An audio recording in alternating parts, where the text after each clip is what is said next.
François Desloges, je suis viticulteur donc à Saint-Romain-sur-Cher et donc je suis installé avec ma sœur Marilyn sur le domaine du Chapitre.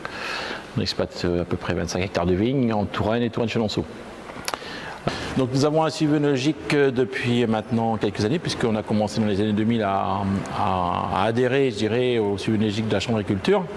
Le suivi œnologique prend toute son importance sur les années difficiles, même si on en a besoin tout le temps, mais il est vrai qu'il se révèle plus important d'avoir un suivi dans les années difficiles, parce que c'est là où techniquement c'est un peu plus compliqué et ça permet un petit peu d'anticiper, parce que justement l'œnologue qui nous suit suit d'autres caves, même si le but n'est pas de savoir ce qui se passe ailleurs, mais disons que l'œnologue a, je dirais, une vision, sur la globalité et du millésime et de l'appellation, et du moins des profils des vins et des mous. Donc ça nous permet aussi, nous, de profiter un petit peu de cette vision que l'œnologue peut avoir sur le millésime, et d'anticiper quelquefois ces problèmes qui peuvent surgir. C'est vrai que sur les années difficiles, on a des fois des choses à gérer, et plus on les gère tôt, et mieux c'est.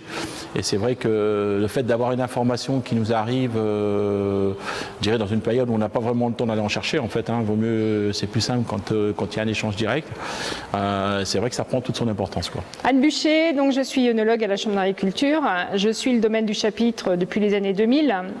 Cette prestation de suivi œnologique accompagne le vigneron de la récolte jusqu'à la commercialisation, en passant évidemment par les étapes de vinification où l'on suit le domaine de 1 fois à 2 fois par semaine en fonction des besoins du vigneron. Pendant ces visites, donc, on déguste cuve par cuve, on apporte le conseil à l'instant T sur la cuve, mais on anticipe aussi d'éventuels problèmes, mais on anticipe aussi un petit peu la fin de la vinification pour rassurer aussi le vigneron sur la qualité du produit fini.